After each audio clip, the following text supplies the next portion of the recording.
Hello and welcome to Nitro Talk.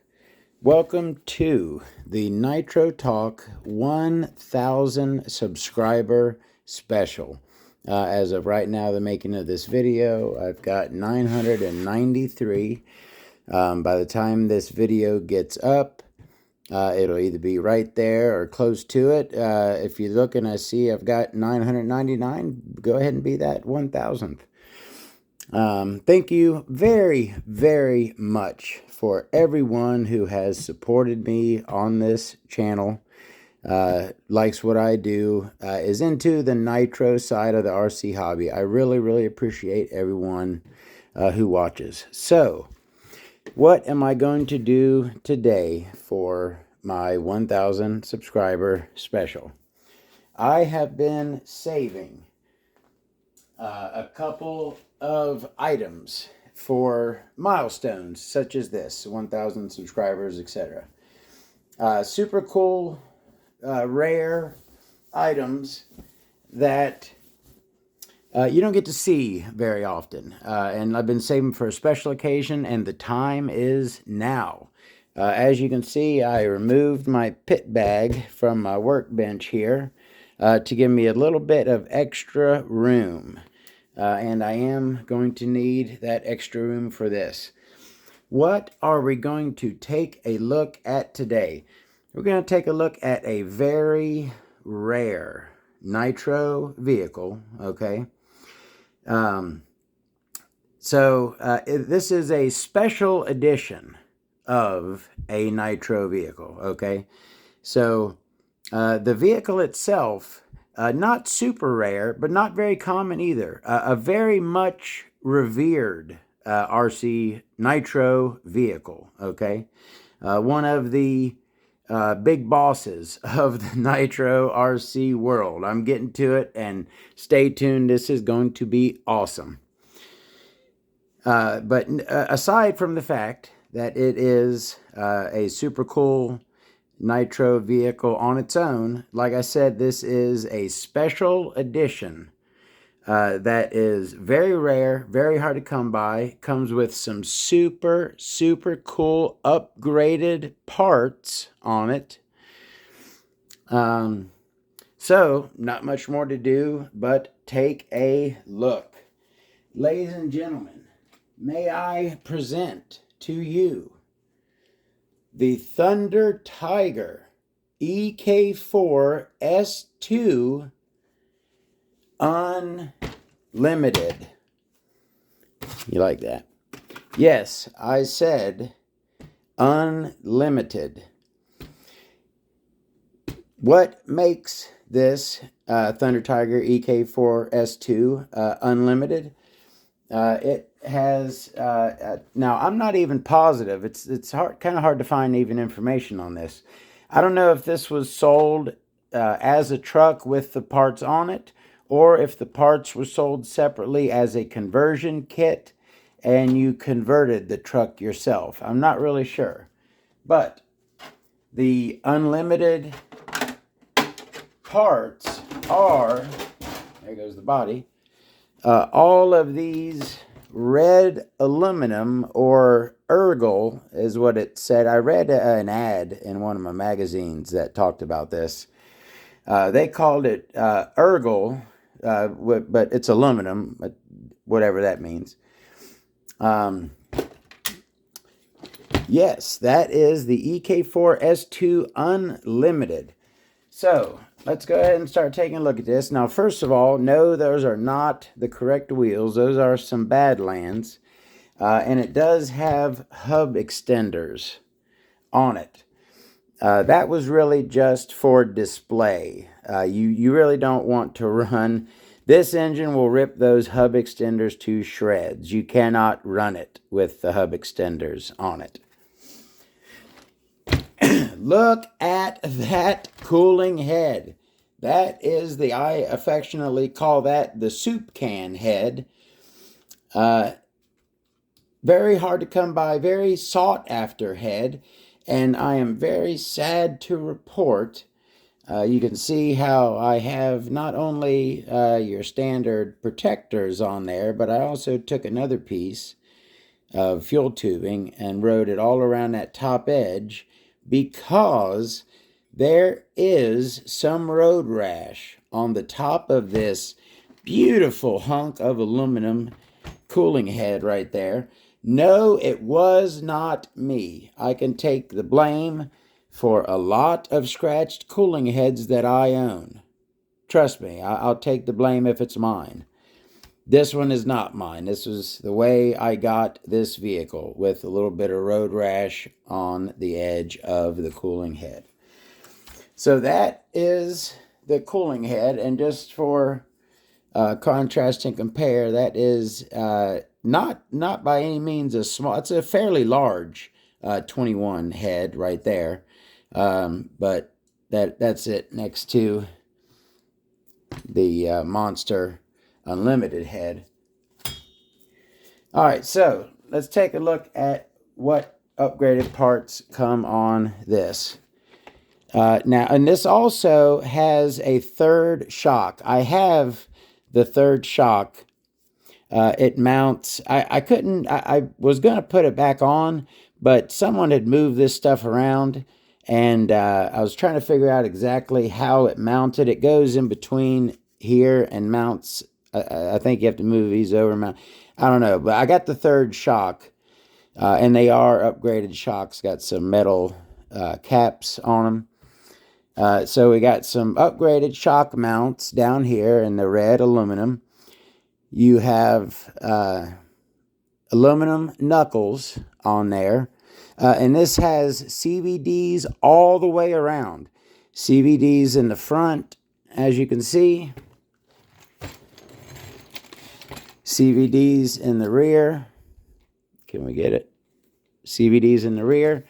And also center CVDs. If you can get up in there and see, the two center drive shafts are also CVDs. So 6 CVDs all the way around.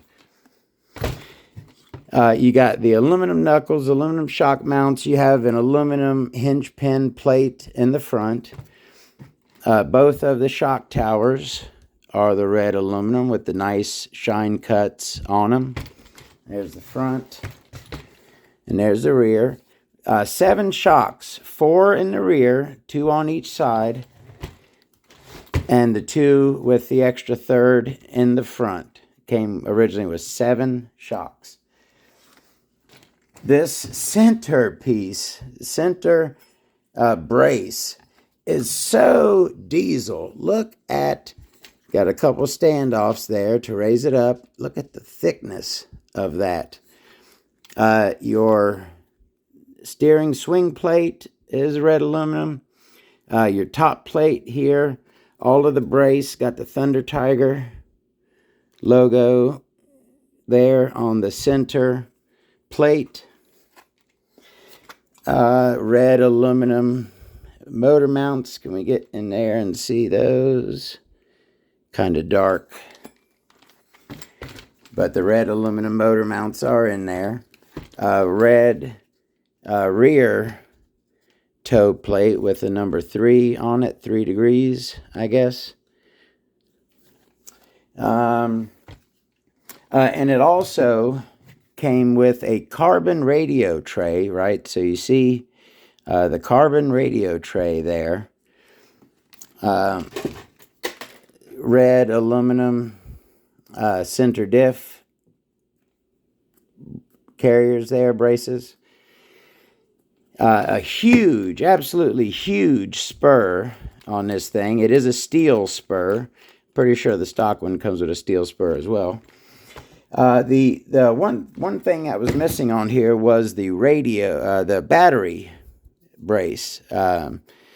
So I actually made this one out of a piece of carbon fiber. It was pretty, the original one was pretty similar to this, but I made this one. It's got the red aluminum mounting posts right there, standoffs, red aluminum standoffs, and they come up and you put the body clips through it to hold that piece of carbon fiber that holds the battery.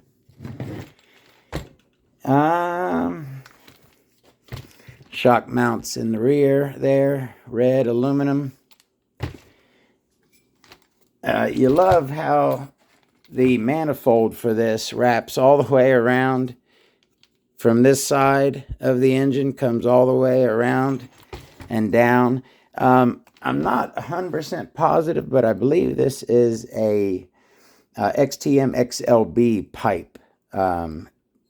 Or it's the EK4 S2 pipe, and it looks very similar to that one. It just kind of looks like it to me. This thing's been sitting on a shelf for 3 or 4 years, so I don't really remember what I was doing with it the last time I was messing with it. Original Thunder Tiger air filter, good size fuel tank on it. Oh yeah, and also the chassis is a upgraded part as well.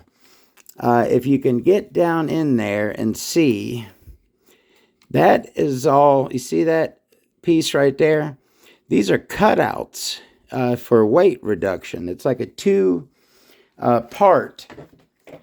chassis. These are the side braces, side plates. So that's your chassis. It's very, very thick. Super, super thick chassis with some cutouts in it. You see those right there and there. Some weight reducing cutouts. But yeah, custom chassis, pretty much very little left. Of course, all your plastic parts are from the standard truck, but a lot of stuff was upgraded on the Unlimited here. Of course, you got your Pro 70 engine in there. Huge rear bumper on this thing. Look how far that rear bumper sticks back. Great shocks on this thing. Yeah, just huge body mounts. Got some aluminum braces. Look like probably stock parts there inside the body mount. Yeah, CVDs all around. Like I said, just a super cool vehicle. Now, I used to own at the same time I had this, and I had a standard EK4 S2, brand new in the box. Okay, that was a super, super cool piece. And I decided to sell one of them. And I tell you what, I don't think I'd be able to find an EK4 S2 new in the box right now. But I think that would be a smidge easier to find than one of these. These Unlimiteds are super rare. There actually is one I saw on YouTube, but he doesn't have it labeled as an Unlimited, at least not in the title. But you can see it's got all the red parts. It is an Unlimited as well. But that's the only one I saw, and that video was put up 14 years ago. Another little kind of cool thing. So because of the huge brace, okay, running all the way from the front to the rear, the carburetor cannot open the normal direction out the side here next to the servo. So the carburetor has to be reversed, and it is pushed open instead of pulled open like the carburetors normally are. It's set up in reverse to push it open and then push the brake shaft instead of pull it as well like normal. It's got a classic 645 high-tech in there for steering, which is serviceable. It works, but this certainly could use something a lot better in there for steering. All right. The EK4 S2 Unlimited. A super cool piece of Nitro history. Something I love to look at on the shelf. One of the Nitro pieces that I'm certainly proud to own. And a great part of my Nitro collection. Thank you very, very much for joining me, for taking a look. Thank you so much for getting me to 1,000 subscribers. I couldn't have done it without all of y'all. Did I show you the aluminum inner? So both front and rear, the hinge pins are captured front and rear by the red aluminum. What are those things called? You know what they're called. Where the hinge pins sit in the blocks of something blocks. The names of this stuff always escapes me. Thank you all for watching. I hope you enjoyed that. See ya in many more Nitro videos to come. Y'all have a great day.